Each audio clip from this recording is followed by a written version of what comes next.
Hello students. आज पुनः एक नई वीडियो के साथ अध्याय चल रहा है धातु एवं धातु। इसके अंतर्गत एक क्वेश्चन है जो आपका इम्पोर्टेंट है। मान लीजिए दो एस लिए, दो एस कोई भी ले लिए हमने। ऐसे क्वेश्चन आजकल आते हैं ए एवं बी, कौन एस ले लिए हमने, ए एवं बी एस ले लिए गए। कर्म का विभाग एस के ए। अब जब इसको हम कर्म करेंगे तो जो अयस्क पे ए है, हमने जिसको ए माना है, मान लीजिए ए कोई भी अयस्क है, तो ए कार्बन डाइऑक्साइड देता है। ये क्या देगा?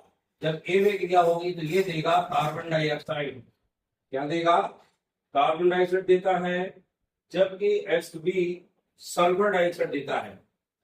जबकि जो हमारा एस बी है वो देता है सल्फर डाइऑक्साइड। क्या देता है? सल्फर डाइऑक्साइड देता है। आप उनके धातुओं को बदलने के लिए क्या क्या कौन कौन सी क्रिया अपनाएंगे, रासायनिक समीकरण सहित समझाइए। तो सबसे पहले आपको ध्यान रखना है, हमारे दो एस्क दिए गए हैं, एक एस्क ए और एक एस्क बी। ए और बी में यदि हम एस्क ए को जब गर्म करते हैं तो एस्क ए को गर्म करने पर कार्बन डाइऑक्साइड उत्पन्न होती है, और जब एस्क बी को गर्म करते हैं तो सल्फर डाइऑक्साइड उत्पन्न होती है। अब आपको थोड़ा सा ध्यान देना है, कैसा कौन सी रासायनिक समीकरण है इसको हमको समझाना है आज करके। ये क्रिएटिंग के अंतर्गत क्वेश्चन आएगा, क्यों क्रिएट किया गया है। और आजकल जो पेपर आना है वो आना ब्लूम्स टैक्सोनॉमी के आधार पर। तो ब्लूम्स टैक्सोनॉमी के आधार पर नॉलेज पर क्वेश्चन भी आते हैं, क्रिएटिंग पर भी क्वेश्चन आते हैं। इस तरह से बहुत सारे क्वेश्चन 3 4 5 प्रकार में आते हैं। आजकल ऐसे ही क्वेश्चन पेपरों में आना है, तो थोड़ा सा अपन को ध्यान रखना है। इसके अंतर्गत बात करें तो सबसे पहले हमने चूंकि अयस्क ए लिया है, क्या लिया है? अयस्क ए लिया है, और अयस्क ए को गर्म करने पर CO2 उत्पन्न होती है। अतः धातु काहे का कहलाएगा? कार्बोनेट अयस्क का। हमने इसके पहले आपको बताया था, यदि कार्बोनेट अयस्क का आपका धातु है, अयस्क है, तो उससे कार्बन डाइऑक्साइड उत्पन्न होगी।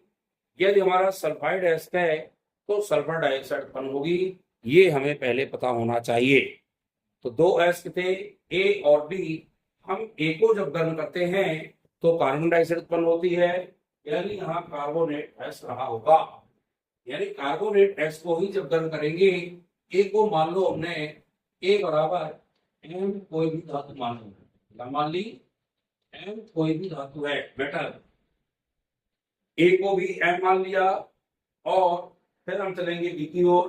पहले ए का समझें, तो जब ये कार्बोनेट अयस्क होगा तो एम कोई भी धातु होगी, तो सूत्र बनेगा हमारा MCO3। अब एम का मतलब ये नहीं है कि एम है, एम कोई भी धातु हो सकती है, किसी भी का कार्बोनेट अयस्क हो सकता है। तो MCO3 को जब हम गर्म करेंगे, यानी हम ऊष्मा इसको देंगे, ऊष्मा मीन्स गर्म करना, तो जब ऊष्मा देते हैं तो इससे हमारा धातु का ऑक्साइड बनेगा, यानी MO बनेगा, और CO2 यहाँ पर मुक्त होगी। तो धातु ए लिखना पड़ेगा हमें, चूंकि अयस्क ए गर्म करने पर CO2 उत्पन्न होती है, इसलिए थोड़ा सा ध्यान रखिएगा। जब CO2 उत्पन्न होती है तो धातु का अयस्क कार्बोनेट होगा। क्या होगा? कार्बोनेट। कार्बोनेट अयस्क MCO3 कहलाएगा। जैसे ही हम इसको निस्तापन करते हैं, तो निस्तापन वर्जन सब क्रिया में पढ़ा चुका हूं आपको। जैसे इसका निस्तापन होता है तो ये ऑक्साइड अयस्क में परिवर्तित होता है और CO2 गैस उत्पन्न होती है।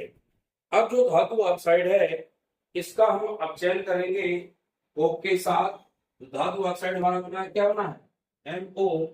MO का अपचयन इसका करेंगे कोक के साथ अपचयन। इसमें भी ऊष्मा प्रदान होगी, ऊष्मा देंगे। तो इसका जब अपचयन होता है तो अपचयन के थ्रू इससे हमारी धातु बन जाती है और कार्बन मोनोऑक्साइड बाहर चला जाएगा। यानी यहाँ बनेगा M धन CO। CO कहलाती है कार्बन मोनोऑक्साइड। ये सबसे पहले हमें लिखना है धातु A कार्बोनेट एस के रूप में है तो MCO3 कहलाएगा। इसको हम ऊष्मा देंगे या निस्तापन इसका होगा तो ऑक्साइड एस बनेगा और इससे कार्बन डाइऑक्साइड मुक्त होगी। इसी ऑक्साइड को जब हम कोक के साथ या कार्बन के साथ अपचयित करते हैं तो हमको धातु प्राप्त हो जाती है। वह धातु हमने कोई भी धातु ली थी, वह धातु हमको प्राप्त हुई। अर्थात जब ये हमारी धातु प्राप्त हुई तो कार्बन मोनोऑक्साइड यहाँ से मुक्त हो जाएगी। इस प्रकार ऐसे धातु कोई भी M प्राप्त होती है। क्या लिखेंगे? एस हमने लिया था कार्बोनेट का, इस तरह से कार्बोनेट एस से हमारी जो धातु है वह M धातु प्राप्त होती है। अब चूंकि एस बी है, अब आगे देखें एस बी है और बी को हमें गर्म करना है तो सल्फर डाइऑक्साइड मिलती है। अतः यहाँ पर धातु का सल्फाइड लेना होगा। क्या लेना होगा? धातु का सल्फाइड। और सल्फाइड एस का आपको पता है, कोई भी सल्फाइड एस लेंगे तो यहां लिख लीजिए सल्फाइड एस। अब इसमें क्या लिखेंगे?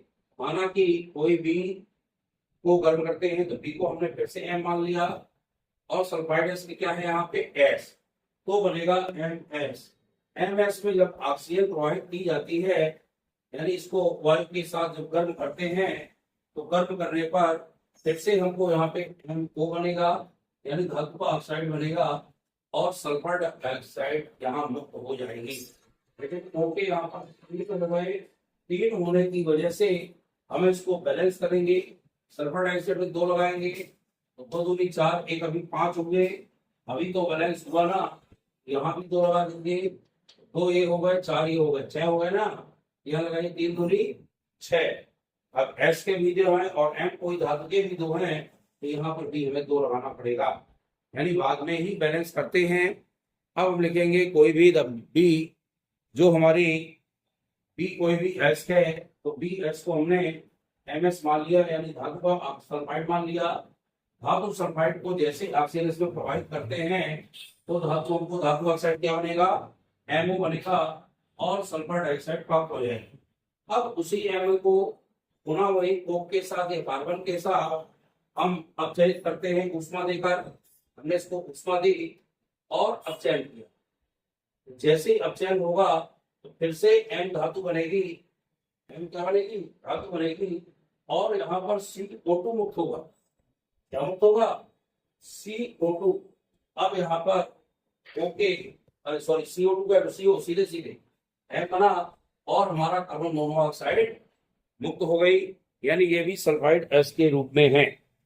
तो जैसे ही किसी भी सल्फाइड एस को ऑक्सीजन के साथ अपचयित करते हैं तो यह हमारा ऑक्साइड बनता है और उसी ऑक्साइड को कोक के साथ जब हम अपचयित करते हैं यानी इसको ऊष्मा देते हैं तो फिर से ये धातु के रूप में परिणित हो जाती है और धातु के रूप में परिणित होने से कार्बन मोनोऑक्साइड मुक्त हो जाती है।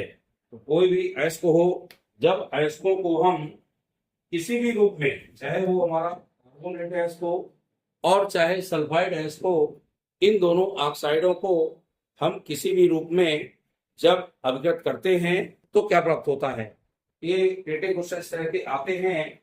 कोई भी 2 अयस्क हैं A और B, अयस्क A को गर्म करने पर कार्बन डाइऑक्साइड मिलती है और अयस्क B को गर्म करने पर सल्फर डाइऑक्साइड प्राप्त होती है। इसकी रासायनिक समीकरण सहित इस धातु को या धातु अयस्क से धातु प्राप्त करने का रासायनिक समीकरण भी लिखिए। तो आपको लिखना है कि सबसे पहले धातु A जो लिया, चूंकि इससे कार्बन डाइऑक्साइड प्राप्त होती है तो माना कि कोई धातु M है, उसका कार्बोनेट अयस्क MCO3 हो जाएगा।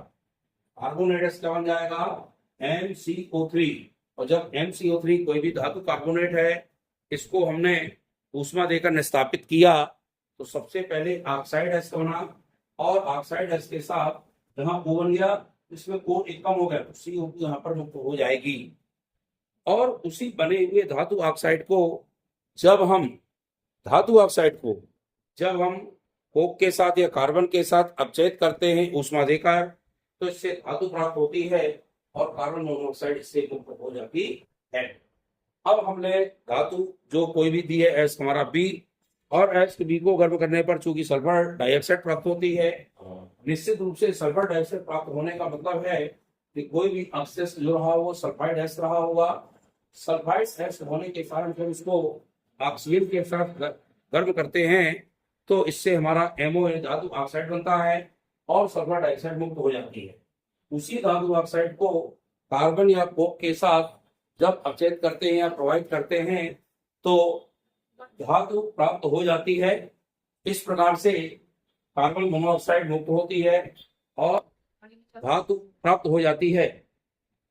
सबसे पहले हमको ये ध्यान देना है कि सबसे पहले हमें जो एस ए है उसको गर्म करने पर, जब गर्म करते हैं ऊष्मा देते हैं स्थापित करेंगे तो ऑक्साइड हमारा प्राप्त होगा। कार्बोनेट एस से सबसे पहले ऑक्साइड बनता है और उसी ऑक्साइड को कार्बन के साथ गर्म करने पर ऊष्मा प्रोवाइड करने पर अपचयित करते हैं तो धातु प्राप्त हो जाती है। धातु बी के रूप में हमें क्या लेना है, यहाँ पर धातु सल्फाइड लेना है। धातु सल्फाइड को भी हमें ऑक्सीजन के साथ अपचयित करना है, ऊष्मा देना है, तो हमारा धातु का ऑक्साइड बनेगा, उससे सल्फर डाइऑक्साइड मुक्त होगी और उसी ऑक्साइड को फिर हम कार्बन के साथ प्रोवाइड करेंगे, अपचयित करेंगे तो हमारी धातु प्राप्त हो जाएगी। इस तरह से आपका ये क्वेश्चन है, ये थ्योरेटिकल क्वेश्चन टाइप के इस तरह आते हैं। आजकल के ऐसे क्वेश्चन आने की ज्यादा उम्मीद है। पेपर पूरे हमारे ग्रुप टैक्सोनॉमी के आधार पर ही बने हैं और उस आधार पर बनेंगे तो थोड़े पेपर टिपिकल तो होते ही हैं क्योंकि क्वेश्चन वो थ्योरेटिकल होते हैं। आपको ध्यान रखिएगा। इस प्रकार से हमें कोई भी टेस्ट है, चाहे वो धातु ए हो चाहे बी हो, तो ए में चूंकि ऑक्साइड कार्बन डाइऑक्साइड बनना था तो हमने कार्बन टेस्ट लिया और बी में सल्फर डाइऑक्साइड बनना था तो हमने एस के रूप में सल्फाइड लिया। इस तरह से इनको देखिए, इस समीकरण को लिखिए, भाषा लिखिए और कोई समस्या हो तो कमेंट करके बताइएगा और आप इसको तैयारी कीजिए। इस तरह के क्वेश्चन देखें। वीडियो आपको अच्छा लगा करें निश्चित रूप से आप लाइक शेयर करें और जो स्टूडेंट हमारे इसमें चैनल में नए जुड़ते हैं वो चैनल को सब्सक्राइब करें। इस प्रकार से आपको वीडियो मिलते रहेंगे। 3 अध्याय हो चुके हैं लगभग और भी हम छोटे छोटे धर्म के बारे में आगे चलेंगे और हम उनको देखिए पर डे, और जब देखेंगे तो आपको इससे बनेंगे बहुत और अपने जो दोस्त हों उनको शेयर जरूर करें ताकि वो भी इसका फायदा ले सकें। बहुत बहुत धन्यवाद।